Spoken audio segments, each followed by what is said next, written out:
So today's topic is self-care. Self-care.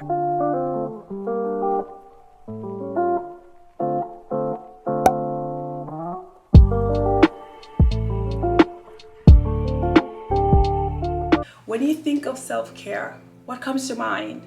Is it doing your nails, makeup, hair? Is it going on vacation, poolside, massage, acupuncture? Is that all self-care, or is there something else? Let me tell you how I define self-care. Self-care to me is maintaining a healthy relationship with yourself. You can do all the physical work, your mental and spiritual aspect of you are lacking.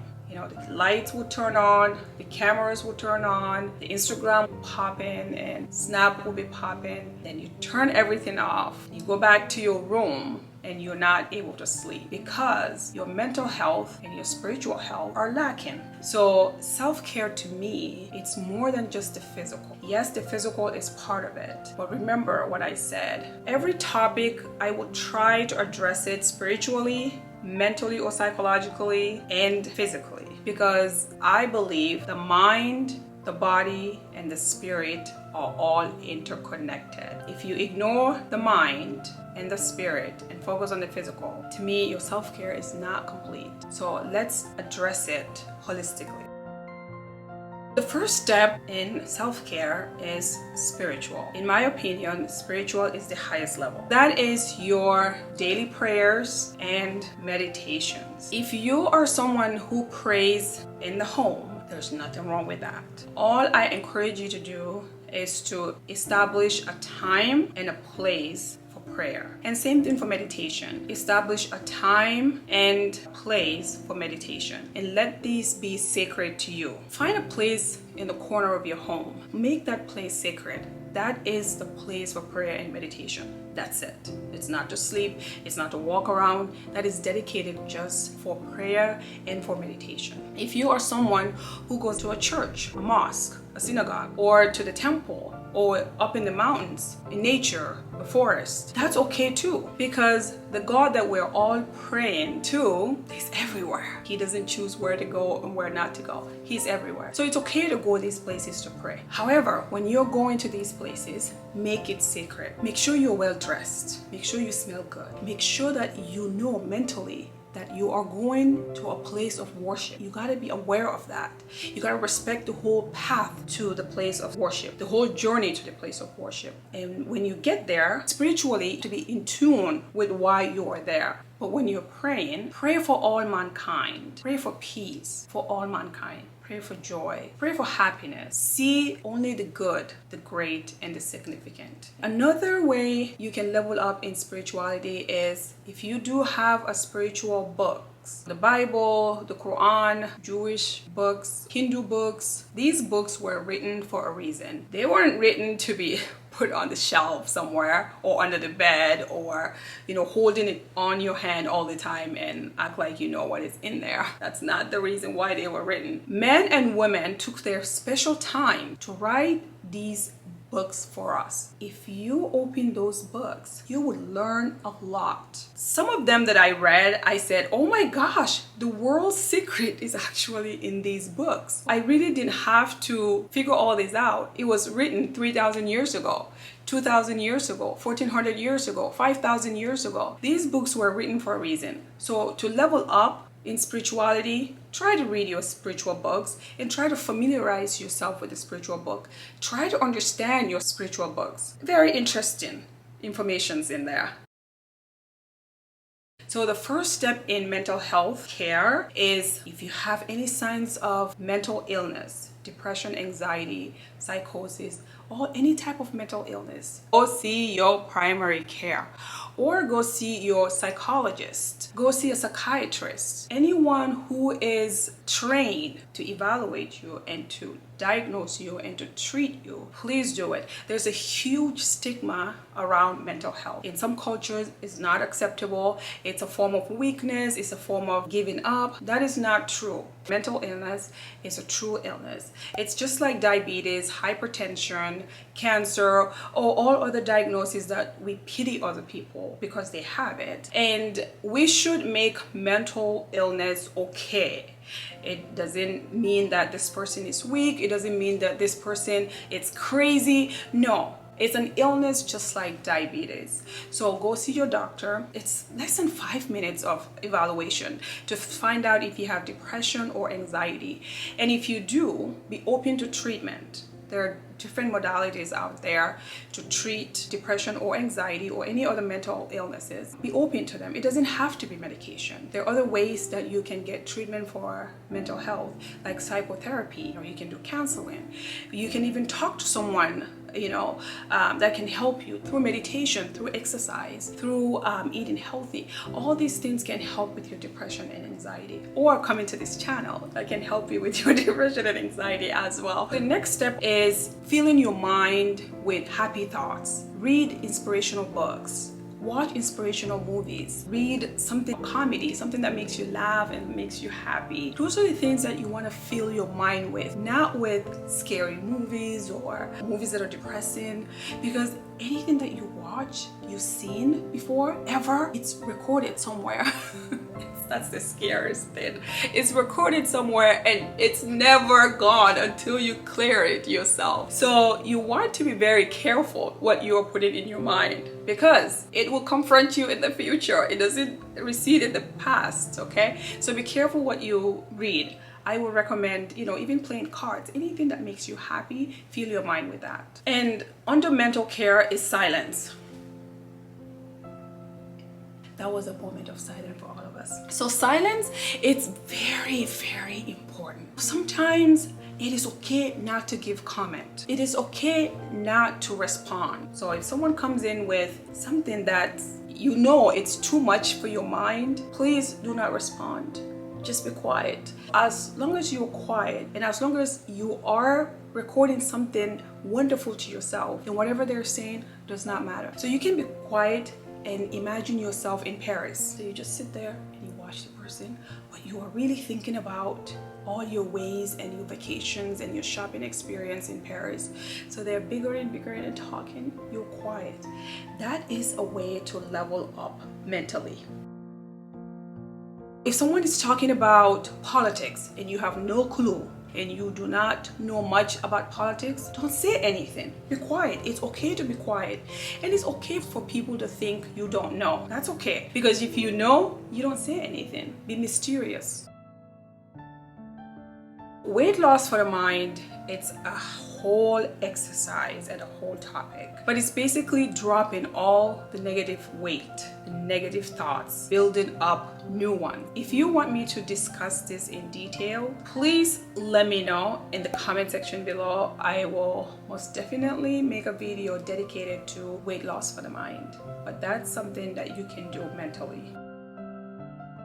So now we are at physical care. Since the body is the temple of God, or it's where God dwells, you really need to take good care of it. My first suggestion is to know your body. Listen to your body. It speaks to you. When things are not feeling well, you're not feeling right, it is sending you a message to either slow down, to get evaluation, or to treat. Know your body physiologically. Know where your major organs are. You do not have to go to medical school for this. You really do not have to go and take anatomy and physiology. No. You can basically go online and find out where your liver is, where your pancreas is, right? Where your stomach is, and the bowels. Because you don't want someone to ask you, hey, where's your liver? And you point to your ears or you point to your eyes. The most important reason why really I want you to learn about your body is because you are a spirit that creates. You are a spirit that can heal. By knowing where major organs are, you can send good energy towards your liver, cleanse your liver. You can heal your pancreas. You can heal every part of your body if it's diseased. If you know how to do it, it's something that's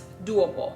So learn the different part of your body. Self-care physically, lady friends, take good care of yourself. You are doing a great job already. Make sure you are put together. You are ready for the occasion, even there's no occasion. Even if you're at home, put yourself together at all times. A little bit of makeup is okay. You know, I am a fan of makeup, and I think we all should be a fan of makeup because you are already pretty. You're already beautiful. What makeup does is enhance your beauty. It doesn't change anything, it just enhances your beauty. It's okay if you don't like it, but I would encourage you to start something simple. A lip gloss. Enhance the eye with the eyeliner. Do your nails. You don't have to go to the salon for this all the time and pay money. You can do this at home. Make sure you just put together. Smelling good, deodorant. Make sure you put that on. Invest in a good perfume. I would recommend 3 perfumes for you. 1 for going out at night, 1 for everyday use, and 1 for the bed. When you're going to bed with your significant other, you can use that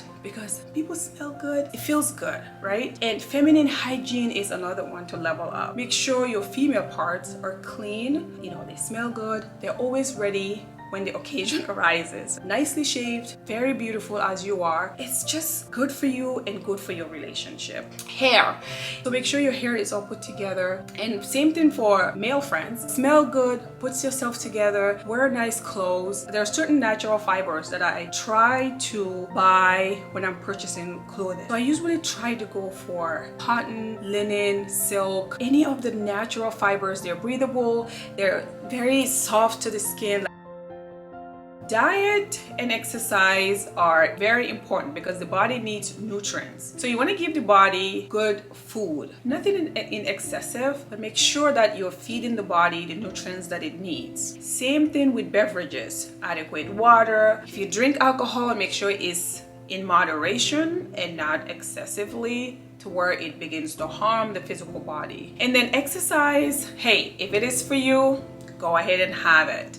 Enjoy it. Exercise is not for everybody. Just find something that you like to do. If you don't like to go to the gym, you can walk. You can run, bicycling, stationary bike, treadmills.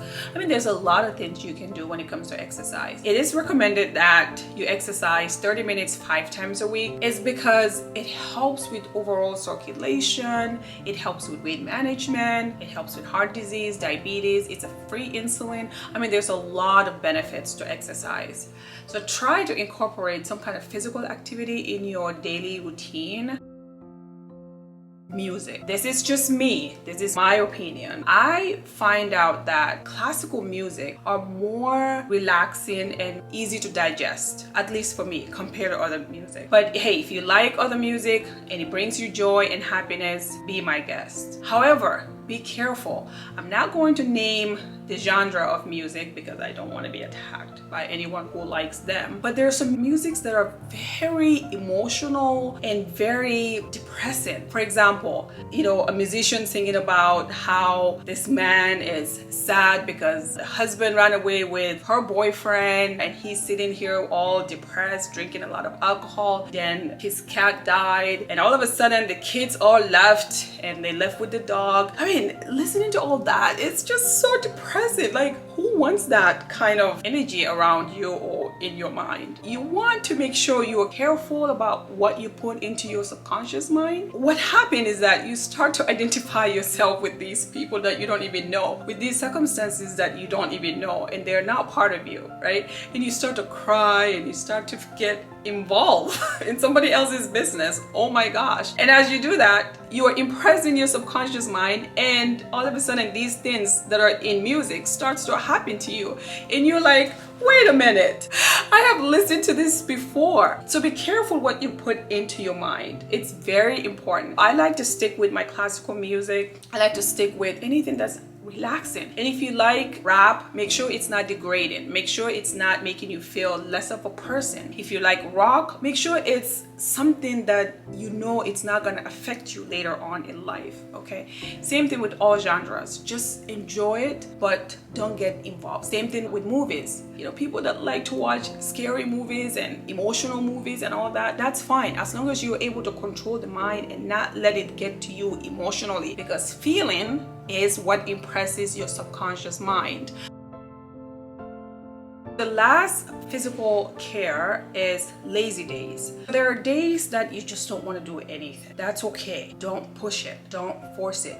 Be peaceful with the idea that today is a lazy day. I just want to stay home. I want to take a bubble bath. Just moisturize my body, oil my body, stay in bed. Just don't feel guilty about it while you're doing it. You can order food from outside, feed the children, feed everybody else. You eat it. Don't cook, don't clean, don't do anything. Just a lazy day. Get a good book, you stay at home and you read. The way to handle this is the guilt part. You do not want to feel guilty. You don't want anyone to make you feel guilty. You just want to feel chill, like a chill day. It is a real thing and it's very good for your mental and also physical health, actually. Self-care is not only physical, but also mental and spiritual. Thank you for watching the video. I appreciate your time. Please share, like, and subscribe. Peace be upon you and God Almighty's blessings. Take care. Be peaceful.